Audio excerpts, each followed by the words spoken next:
In this video, we will be reviewing Nigeria's political institutions.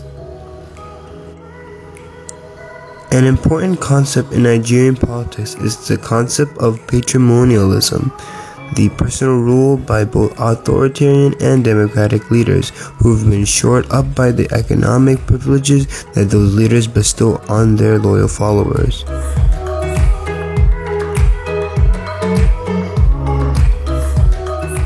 The executive system of Nigeria tries to resemble America's presidential system. Blues can do, we can too. The president is the head of state, the head of government, and the head of military. The president is directly elected by the people and has the ability to nominate a vice president to stand by him.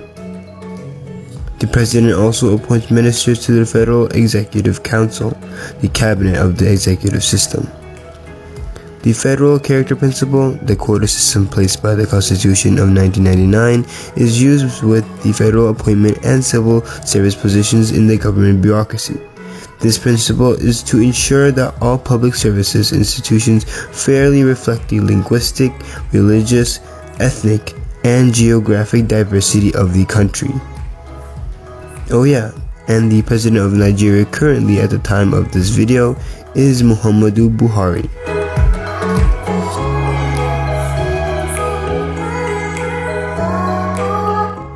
Okay, the legislative system is called the National Assembly. It is a bicameral legislature and is somewhat a rubber stamp.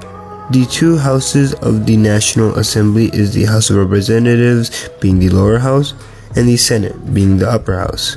Members of both have a renewable 4-year terms. The House of Representatives contains 360 seats, each representing an individual district.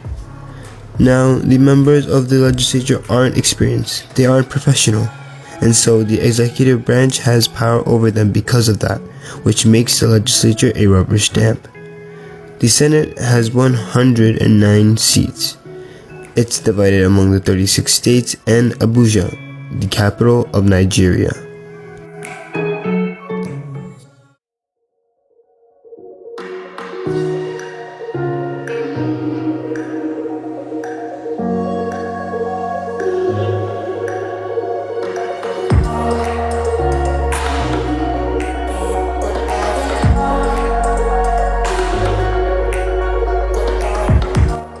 Now the judicial system.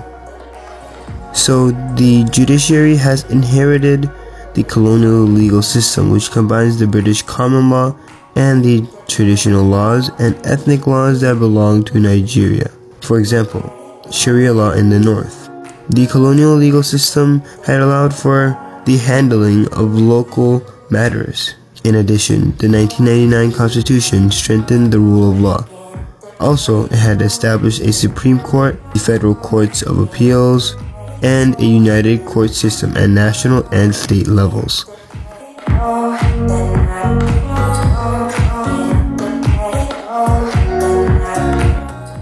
Elections. So the president is directly elected and a separately elected legislature.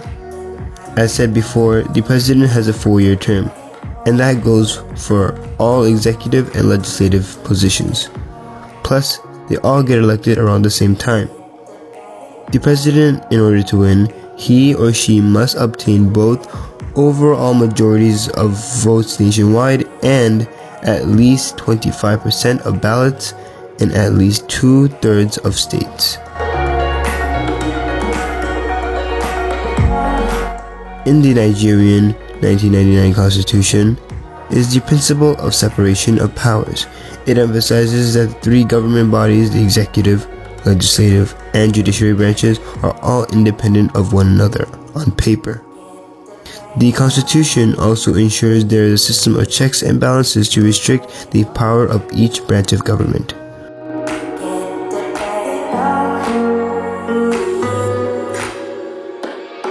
Now the military. For one, it's powerful. As we've seen in history, the military has led in many coups overthrowing the previous government. The military is also very attractive because of its ability to move society. There are two factions within the military though. There is the military and government. These people are loyal to the president and they work directly with him. And there is a military and barracks, which is basically everyone else in the military. The military and barracks are the ones who led the military coups, in fact.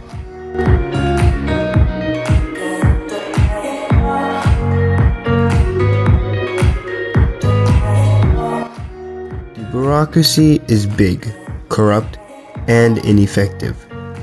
In the bureaucracy, we have the parastatals, which are privately owned and undertake a broad range of activities such as transportation facilities and public utilities. But the parastatals also serve the state.